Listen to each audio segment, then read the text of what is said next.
Hey guys, what's up? Extra strength window washer fluid. So ilalagay na natin to. Mix na siya. 1 liter. Bumili akong 4, 111. Yung isa nito sa Toyota, 0.38 pesos.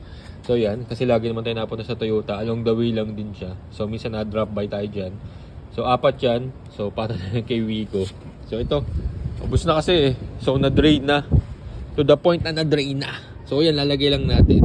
So super simple lang yan. Kanina ginawa ko na. Kasi nagbibideo tayo. Ginano ko lang na kamay. Tapos ayan. So direct na to. Ayan. So siguro mga 2 liters to guys. So pag nagpa-PMS kayo, mapapansin nyo, nire-refill nila yan. Tapos nandoon din yung price, 111. So kaya to ng 2 liters. As I know, malaki yung capacity ni Veloz. Alright? So once again guys, follow me for more. So windows washer fluid. Bye!